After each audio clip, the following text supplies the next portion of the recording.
Так, саламатсызбы, мен атым Азамат, Тоқманов, айтишник. Былтыр жардам пакети жазган ошол кыргыз менен айтишник кошулган.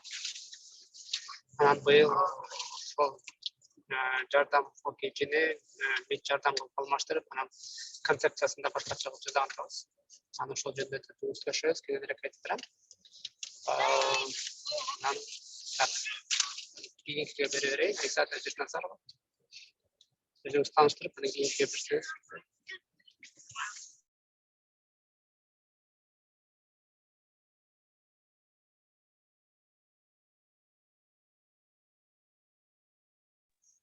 Микрофон açtın. Ayzada bu жактасызбы? Микрофон иштегендерге берейин анда. Ким сурап атты? Жанара Сулайманова берейин. Саламатсыздарбы? Мен Жанара атым. Өзүм врач, анестезиолог, реаниматолог болуп иштейм. Азырынча детский реаниматолог Москва шаарында иштейм. Былтыр ошо жардам факейджи платформасына кирип, ковид боюнча консультация берип жүргөм. Эми аябай кубанычтамын. Жаңы платформа ачылып, жаңы мүмкүнчүлүктөр пайда болгонуна.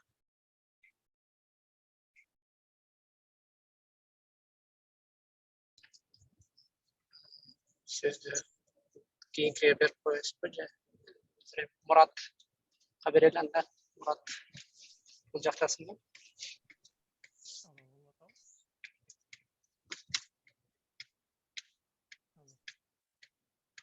Болбой жатат.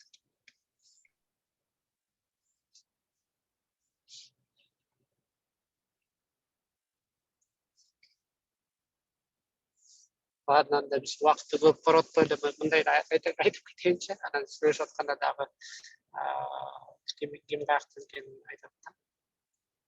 Азыр бул жакта эки группа кошулду, эки команда. Биринчи командада болсо медиктер, анан ошол жактан бир айтишник, калган айтишниктер менен кошулгубуз келген жок окшойт. Былтыр биз ошо жардам пакетин жасаганбыз. Анан ошолорго мен айткам, биз жардам жасаган атабыз, ким качат десем, качат тургандар кошулду. Эгерде силер чатта немеде көрүп атсаңар, эгерде тааныбасаңар, значит алар медиктер да. Экинчи жактан кошулгандар, булар биз бир IT марафон жасап атканбыз чөйрөнүн ичинде. Ошол жактан айтишниктер кошулду. Булар жаңы үйрөнүп жаткан айтишниктер. Жылдыз академиясында окушат. Көбүнүн ар кандай тажрыйбалары бар. Анан ошол айтишниктер эми мед жардамга кызыктуу долбоорлорду мед жардамды жасаганча аябай идеялар көп. Анан ошол отуруп алып сүйлөшөлү азыр. Кандай жагынан жасайбыз? Мурат микрофон иштесе жакшы болмок. Мурат дагы бир решение жасап койгон, уже дипломный работасын жасап.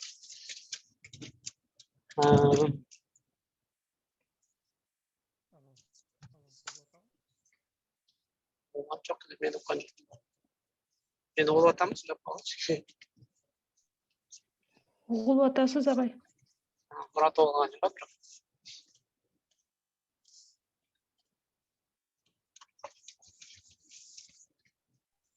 Аябай акырын угулуп атат го. Мен уккан жокмун.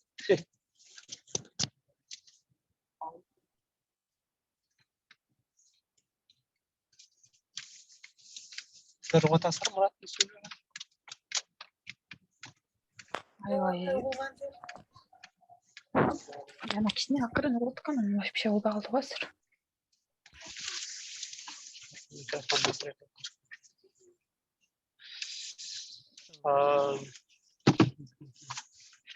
Биздин дагы активдүү медиктер дагы кошула элек окшойт.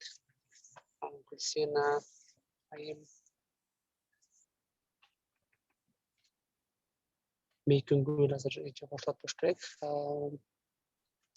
Анан ошол волонтерлорунан активдүү иштеп, бүт курсы болгон Гулира Маткурбанова. Гулира сөз берейін. Емне оорчулуктар пайда болду, именно IT жагынан эмнелер жетишпей атат, эмнелерди жасаш керек болчу, кандай кыйынчылыктар болгондо именно процесстерде, коммуникацияда. Саламатсыздарбы? Менин атым Гулира. Мен академиянын 6-курсунун студенткасы болом. Тез жардам кызматында иштейм.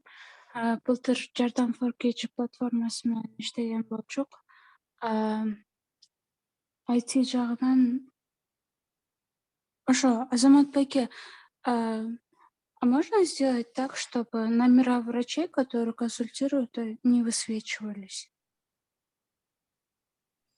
Да, вот это была самая большая проблема, когда мы давали контакты врачей, пациенты сами уже, опять же, после первой консультации дальше писали. Это была самая большая такая сложность. И я поговорил с Муратом, дипломный, оказывается, мы вообще не можем онлайн консультировать, это противозаконно. Нельзя консультировать онлайн, и вообще нельзя видеть данные пациентов. И вот второй меджардам, скорее всего, это не будет про прямые консультации. Больше, наверное, будет такие непрофессиональные советы, что ли. А с какой стороны нельзя? С этической стороны или с какой? Потому что как начался ковид, в принципе, онлайн-консультации развились очень даже хорошо. Вот, хотел как раз узнать, Мурат так сказал, типа вообще по закону нельзя. По какому закону? По немецкому. По немецкому? А у вас прям прописано, что онлайн консультировать нельзя пациентов. У вас и по ковиду тоже онлайн не консультируют, да, получается? Ну, Мурат вроде так сказал, он изучил, он пишет дипломную, поэтому я хотел как раз наших врачей из Германии тоже спросить, а мы можем типа консультироваться? Нет. Ну, по всему миру я знаю, что есть практика консультаций онлайн, в том числе, особенно за последнее время, это прям большой прорыв случился и большой прогресс того, что врачи теперь могут онлайн консультировать.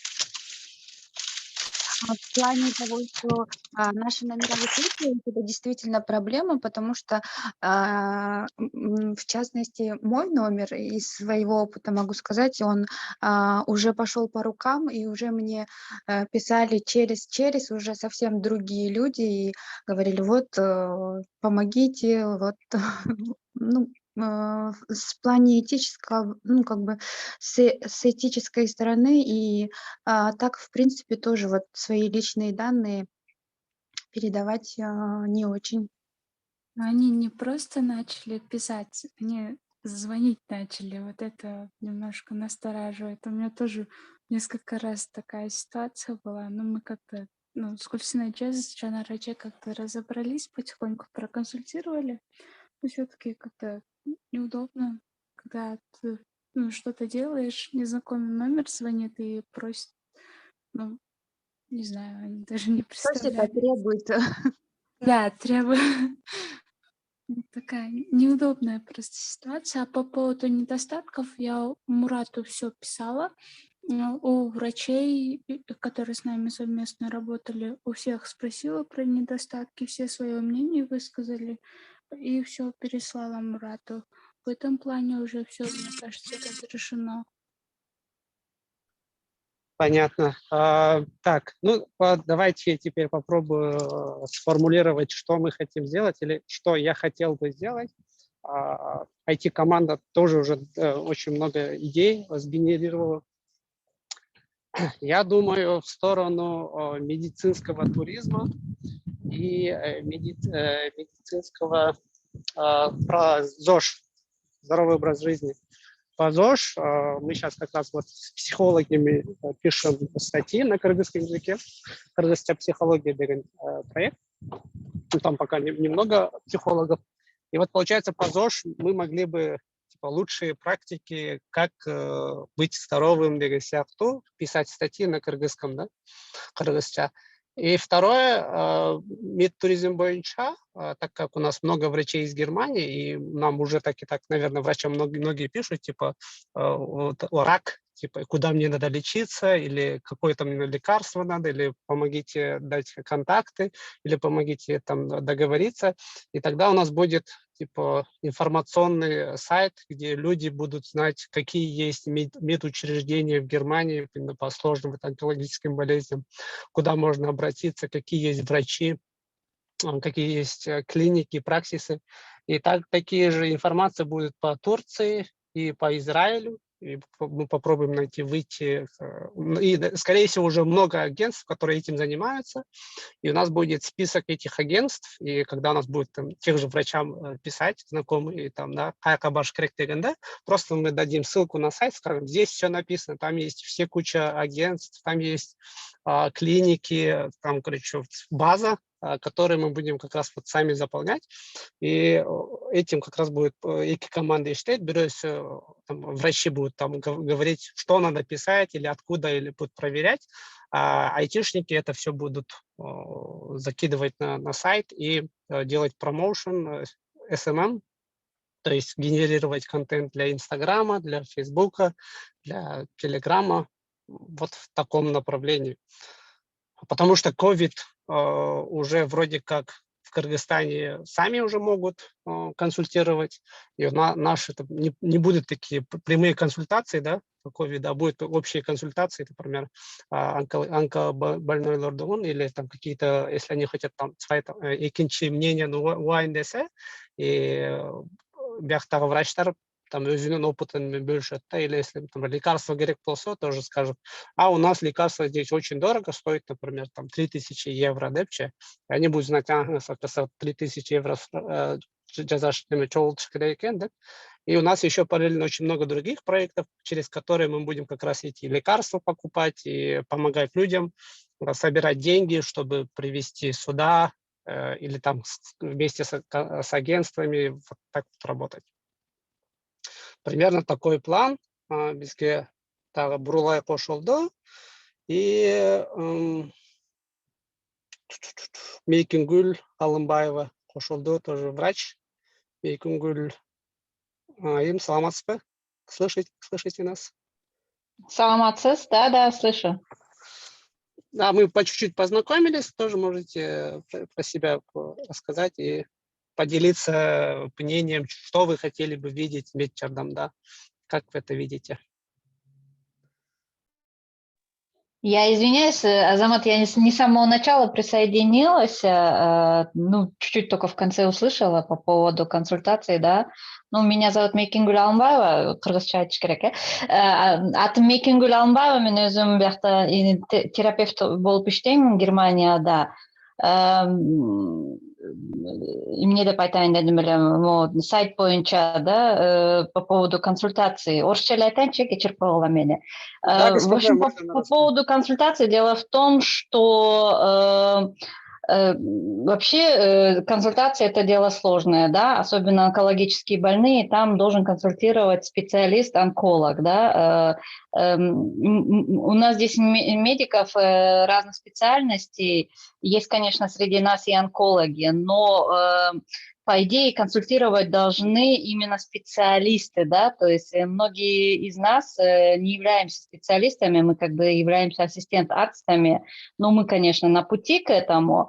Но вот насчет консультации это такое дело чуть-чуть, я считаю, немного такое, как бы тяжеловатое, да, потому что это связано с рисками, да, нужно очень осторожно, особенно к онкологическим больным относиться, то есть, не дай бог, там неправильно проконсультируешь или то или иное лекарство пообещаешь, да, а его никак не найти ни в Кыргызстане, ни в России, например, да, то есть, и это вообще-то очень такое громоздкое дело, много времени берет. По поводу сайта, если уж мы хотели бы помочь Кыргызстану, то я бы предложила вот именно по обучению медицинского персонала Вот я даже пример хочу один взять. У нас в Кыргызстане люди не умеют оказывать первую помощь, да, то есть это большинство, да, я считаю, там 90% людей не умеет делать искусственную вентиляцию легких, да.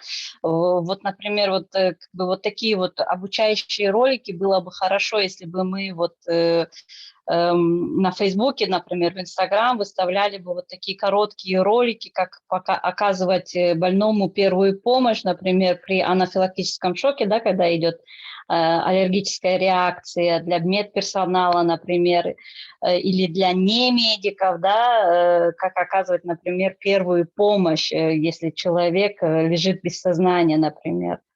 Вот. Я просто заметила, здесь в Германии у нас очень часто попадают больные в больницу, которым прохожие уже, увидев человека без сознания, они уже оказывают какую-то помощь именно по искусственной вентиляции легких, и не искусственной, извиняюсь, первую помощь, в общем, оказывают реанимацию, и мы этих больных потом спасаем. А в Кыргызстане, например, больные, они умирают прямо на месте, потому что прохожие, они не умеют оказывать первую помощь.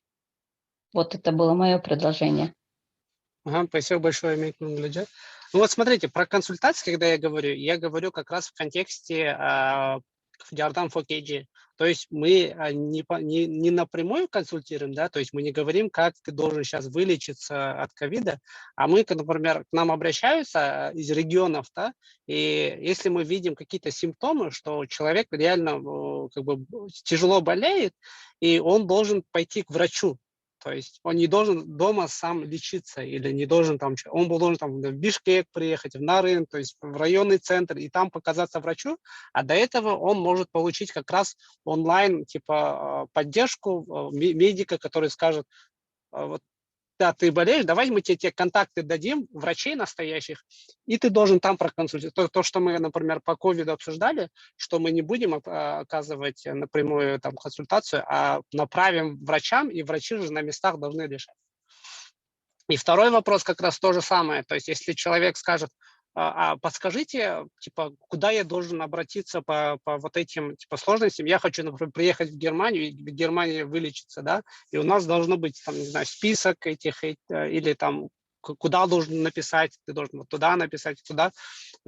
И как раз вот это ваше слово, оно будет очень, типа, иметь вес, что он не должен там сам лечиться, а должен, типа, к врачу пойти. Второй классное предложение по первому помощи. И как раз вот эти первые помощи, если вы скажете, типа, о, давайте вот так будем делать, а у нас есть уже в этот раз есть ресурсы, и мы будем больше заниматься превентивными вещами, да, то есть не как в Jardam for KG уже лечить, там, это сложно, а заранее все это готовить, там, контент генерировать, переводить этот контент, выкладывать, чтобы она была понятная, может, там, с видео, какие-то монтажи, чтобы было современно для молодежи и кыргызча, да, для регионов, чтобы человек понял, что, оказывается, надо типа первую помощь делать там, при аварии, при каких-то еще моментах. У нас же, когда права получает, никто же не обучается первой помощи. У нас, например, в Германии ты должен, да, пройти курс первой помощи, а в Кыргызстане люди просто покупают права, потом много аварий, много жертв. Классное предложение, тоже запишем.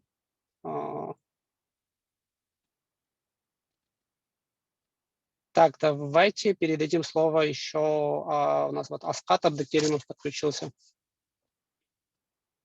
Аскат, вы здесь, слышите?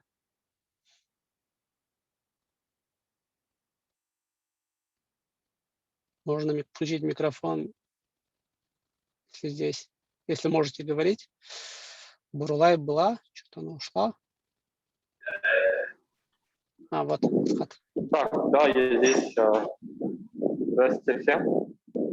Так, я просто сейчас в метро могу через минут где-то 10, если можно. Да, конечно, без проблем. Алло. Да, можно. Ага, все, спасибо.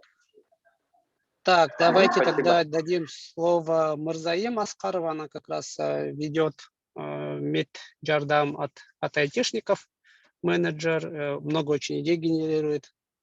Мырзайым, сүйлөйсүзбү? Коюңузду.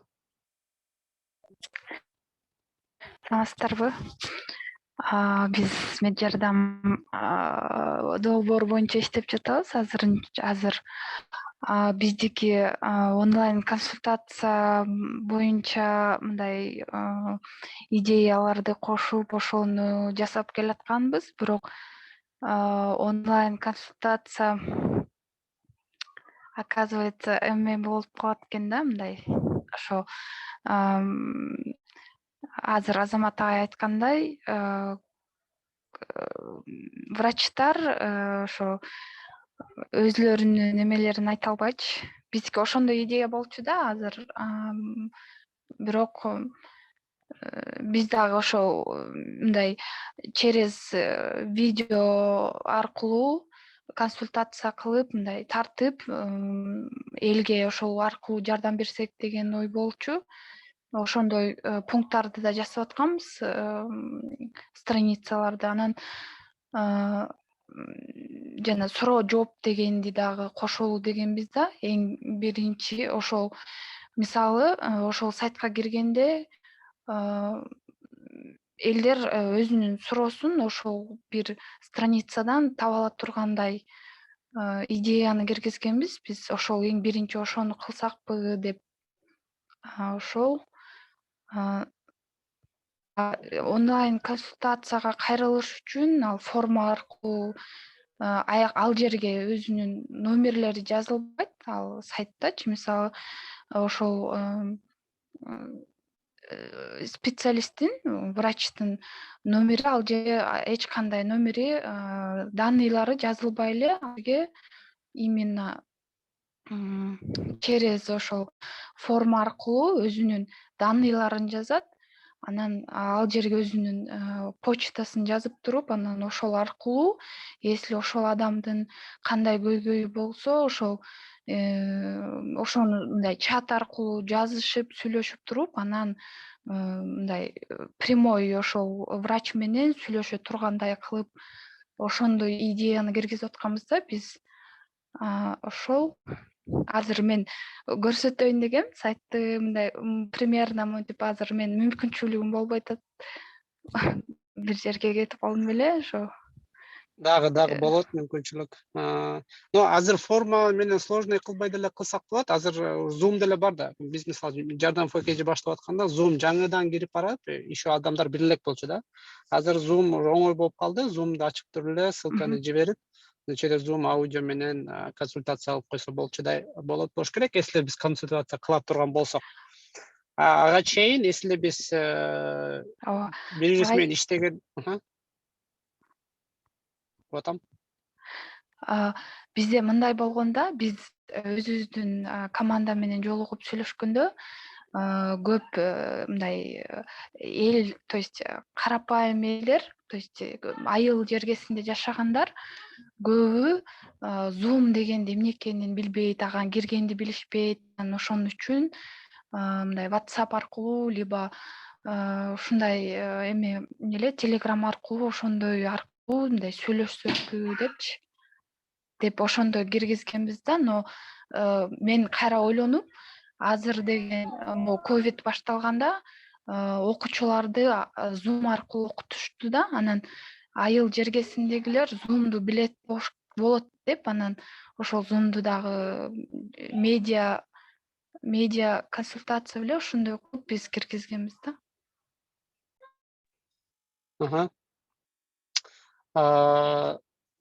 Ну, по поводу функционал боюнча, про консультации, наверное, мы будем не сразу это делать, потихоньку. Как я уже предложил, если как бы есть и согласие, мы можем начать или биз неме жазап баштасак болот, контент жазап баштасак болот да, только Меджардам деп сайт ачып туруп, ошол жакка контентти чыгарып баштасак болот да, медицина жөнүндө, ЗОЖ жөнүндө жана первая помощь жөнүндө. Анан эми вопрос. Ошондой контентти медиктер, если даже жазбаса, ошону анткени биякта медиктердин баары жумушу көп болот да. Ошону которгонго, например, немелер болсо, источниктерчи, медиктер айтса, мисалы, мекүнгіле мына мол даяр бар, орысша, ошону кыргызча которуп чыгаргыла десе, или, например, биз немисче переводчиктер тапсак, мына немисчеси бар, ошону кыргызча которгула десе, ошентип иштеп баштасак болобу? Кандай ойлойсуңар, Мейкүнгүл? Можно мне Да, можно. сказать тоже? А, По поводу медицинского туризма хорошая идея. И, в принципе, я думаю, не только в Германии можно и весь мир охватить, потому что я думаю, что наших соотечественников везде есть. И хорошо было бы вообще даже, в принципе, по всему миру. По поводу консультаций, я соглашусь, что действительно не специалисты не могут глубоко консультировать, но есть какие-то общие моменты, которые может врач, любой врач, консультировать. И я скажу даже так, можно разбить даже вот ситуацию с ковидом на шаги, то есть на степы, да, вот, например, даже вот те, которые в далеких там селах находятся, чтобы они знали, например, вот мы степы эти сделали, вот если вот такое состояние, вот такие симптомы, то это легкая форма, можно дома сидеть, да, вот какие-то готовые, да, степы, чтобы людям было понятно, чтобы люди просто по стрелочке могли идти, например, вот, да, хорошо, понятно, это легкое, это тяжелое, значит, вот здесь вот мне нужно там с общим врачом проконсультироваться, общий врач понимает, что нет, как бы это сложнее, нужно к специалисту, он отправляет к специалисту, то есть вот какие-то такие степы можно сделать и, в принципе, публиковать в этом, на этом сайте, чтобы людям было понятно, как действовать и более упростить, например, у тех, у кого нет возможности, да, там сразу приехать или у кого-то проконсультироваться, чтобы они поняли, что да, это такой случай, это такой, мне вот здесь вот так надо действовать, здесь так. По поводу первой помощи не могу не согласиться как реаниматолог. Это больная тема. Да, действительно, все должны уметь оказывать первую помощь и правильную первую помощь. И будет очень хорошо и очень полезно, если будут какие-то такие видеоуроки.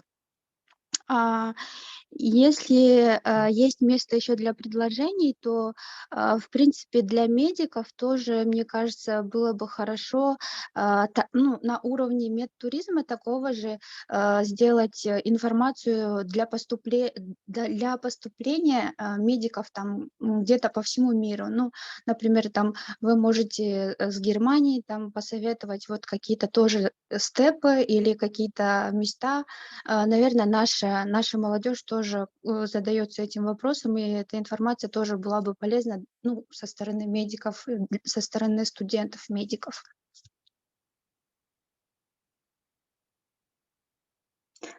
Вот. Спасибо большое.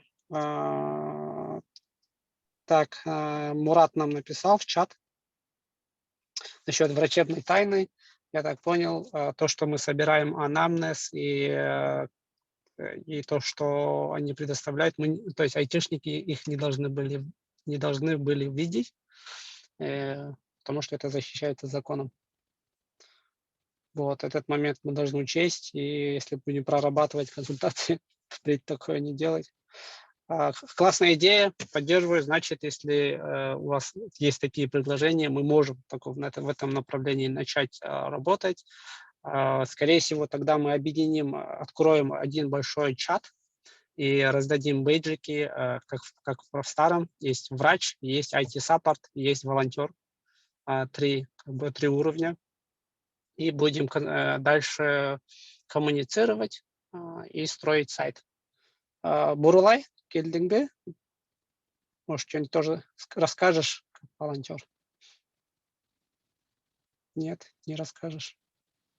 Бурулай сейчас в пути, наверное, поэтому она, скорее всего, сейчас отключена. Я извиняюсь, она сейчас ко мне едет домой. Я хочу еще сказать, Джанара, очень хорошая идея. Кстати, информационные, брошюры, скажем так, существуют. Вот, например, Бурулай, она очень много выкладывает, да, Мири Маскар, вот у нее есть, и, по-моему, Болот его зовут, который в Шарите работает. Вот, то есть у нас уже есть такие осознанные, вот Аскат, да, Аскат тоже, он выкладывает очень много информационного контента по поводу обучения. Вот было бы действительно хорошо, если бы вся эта информация хранилась в одном месте, да, и для этого, конечно, вот ваш сайт – это классное место.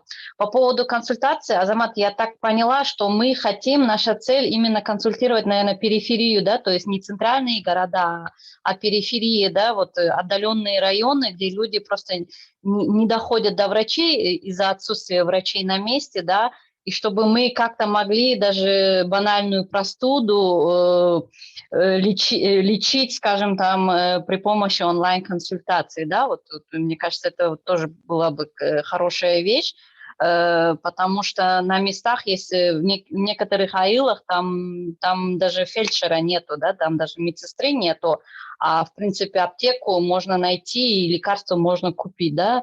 Но тут есть тоже такая доля риска, потому что ты больного лично не видишь, ты его не прослушиваешь, да, ты только его по видео максимально можешь увидеть. И, естественно, можно ошибиться в диагнозе, то есть я не знаю, как это вообще осуществимо, если честно, потому что вообще врачебные консультации – это очень большие риски, да. Я вот со своей стороны, я бы хотела посоветоваться со своим профессором Бримкуловым Нурланом Нурайзиевичем. Он занимается именно развитием семейной медицины, то есть развитием вот домашних врачей на периферии, какое у него мнение будет по этому поводу, да. И я вот думаю, Азамат, что если консультации, то, наверное, нам надо тогда ориентироваться именно на периферию. То есть консультации вести для людей, для которых медицинская помощь недоступна по тем или иным причинам. Ага, да, вы попали в точку. Мы будем консультировать, то есть наша цель – это регионы, которые, или наши люди, которые никогда не ходят к врачам, даже если болеют. Они лучше сходят в этот гөзачықтарға или просто гирине кіріп қалып тұр деп фу-фу деп и все, ошомен айып кеттің. Народная медицина. Во-вторых, то, что мы сейчас собираем команду, это как бы часть, это одна часть большого проекта. У нас очень много других социальных проектов, и все проекты как бы социальные, да, то есть мы не хотим сейчас заработать на этом, и поэтому как бы у нас двери открыты, и мы можем расти. То есть каждая идея мы можем реализовать. Допустим, мы можем даже сотрудничать с тем же Минздравом, с теми же фельдшерами, чтобы, например, врачи помогали врачам учиться, да, и те же другие, то есть не только сейчас идет речь о врачах в Германии, мы можем, то есть врачи всего мира, которые из Кыргызстана уехали, да, или кыргызстанцы, это может быть врачи, которые русские, которые врачи немцы. В общем, такой большой медицинский портал, и сейчас мы как раз объединяемся в один большой проект Чөре, я вот как раз рассказывал, Мейкунгуледжига, и вот этот Меджардам – это часть Чөре, да, и мы в Чөре будем приглашать много людей, сейчас наши партнеры уже рассказывают про это Чөре разным людям, там уже как бы и Джорку Кенгеш, наверное, и вот все УЛО проекты, вот, в Бишкеке очень сильно сейчас идет акцент внимания, и в Америке тоже. Поэтому мы можем потихоньку начать тестировать что-то, и если мы видим, что что-то не хватает, мы можем это подключить и масштабировать. Масштабировать, чтобы она была больше, чтобы она больше как бы пользы приносила, но опять же в рамках закона и в рамках этики, да, чтобы... Потому что мы можем что-то плохое сделать, и врачи должны нам сказать, что типа, не, вы неправильно делаете, надо делать нормально. Надеюсь, я объяснил мысль свою. Мурат не может микрофон включить. Но по поводу онлайн-консультаций, на самом деле интересный вопрос с приходом 21 века и приходом вот всех этих технологий ковида. Это все такое развитие получило, и очень интересно. Я, наверное, посмотрю какую-то законодательную базу и с этической точки зрения. Вот то, что написал нам в чат, что мы не имеем права в принципе, разглашать врачебную тайну — это изначально есть, это изначально было. И изначально, когда человек приходит в медучреждение, он всегда подписывает согласие. То есть он дает свое согласие на обработку персональных данных и на получение той или иной помощи. Ну, то есть даже у нас все манипуляции, они идут с согласия пациента. Если пациент не согласен, то, соответственно, манипуляции тоже не проводятся. У нас в реанимации практически все манипуляции только с согласия пациента, за исключением каких-то жизнеугрожающих ситуаций или жизнеугрожающих состояний. А вот именно онлайн-консультирование интересно, в принципе, посмотреть какую-то законодательную базу и этическую. И в любом случае, наверное, наша страница сайта должна начинаться тогда с согласия, что пациент согласен, и то, что, скажем так, сайт не несет ответственности за то, что там а, как это сформулировать? Ну, за какие-то Мгм. вот серьезные, Мгм. ну, как бы в рамках платформы, да, скажем так, вот везде вот на каких-то сайтах мелкими буквами же ведь есть вот написано, что вот сайт не несет ответственности за то, что там, ну, вы сами, во-первых, несете за себя ответственность и за свое здоровье. Ну, вот как-то вот так вот. Мгм. Понятно. Хорошо, хорошо. Ну, давайте тогда следующие шаги так сделаем. Мы договорились, что мы начнем генерировать контент. Второй момент. Медики попробуют поискать в интернете или поговорить, проконсультироваться с другими коллегами, как дело обстоят с онлайн-консультациями, какие камни есть, что надо писать, юристов, ну, может, надо позвать и все такое. Также вы можете других своих коллег тоже позвать в этот проект, что мы хотим вместе сделать такой медчардам на кыргызском. Мы тоже будем потихоньку звать, создадим общую телеграм-группу, куда всех добавим, и откроем Notion. У нас будет документация вести на Notion. Мы дадим вам всем доступы, email, и там мы будем писать наши процессы, концепцию, что мы хотим видеть, как это мы хотим видеть, какие шаги надо предпринять.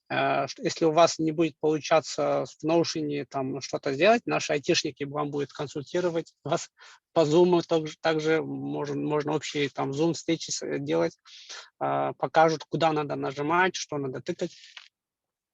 Вот, вроде пока ничего не забыл. Да, и все идеи тоже будем собирать в этом Notion и потихоньку будем заполнять сайт. У нас есть по времени.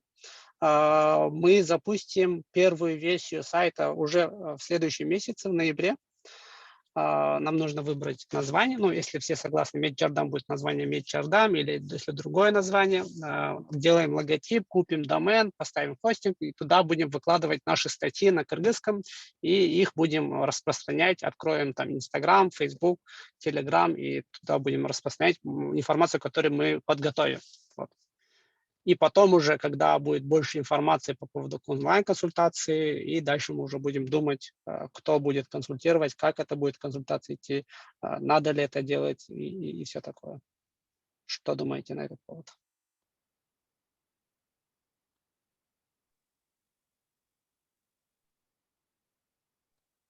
Ну, я думаю, что можно было бы попробовать.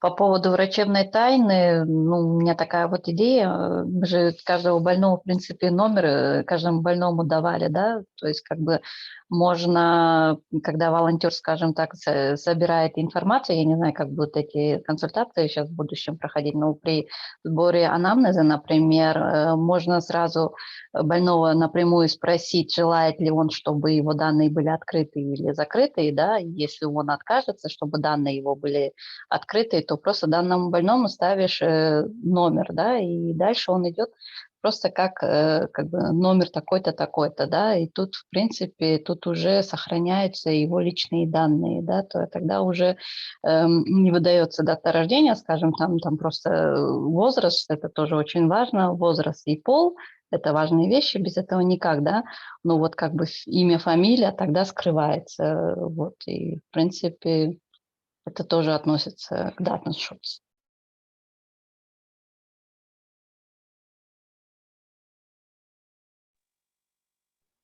А когда они регистрируются, там же они указывают фамилию, имя, отчество.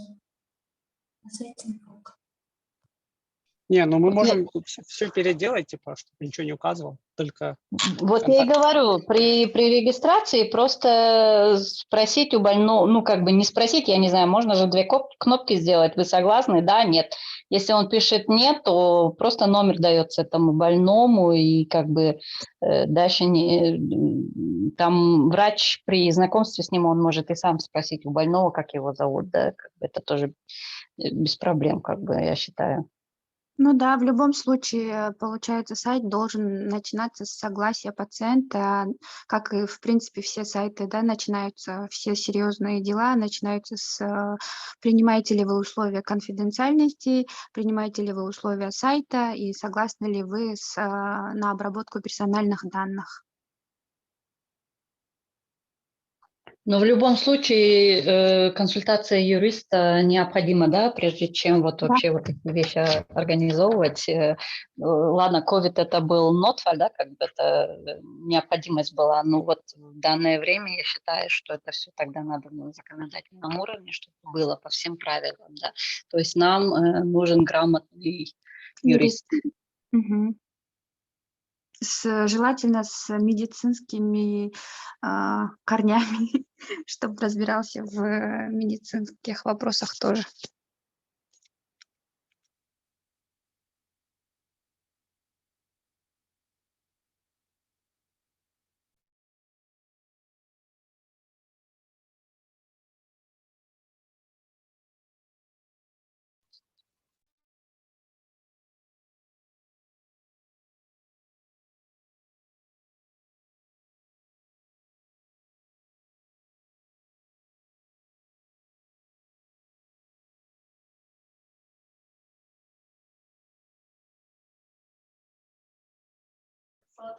Так, технические неполадки.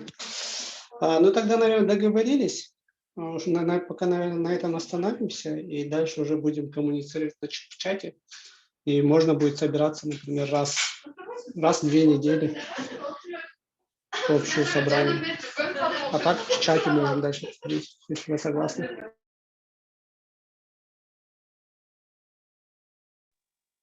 Да, в принципе, наверное, мы уже все основные вопросы сказали, да? Я согласна. Ну все, договорились тогда. Мы напишем протоколы, и другие посмотрят, как шалбаландар. То есть это выложим в Notion, дадим вам всем доступы, и дальше уже будем потихоньку со следующей недели коммуницировать. Всем спасибо.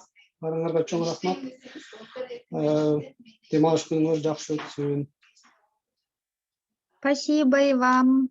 Всем хороших выходных. Чахшалла.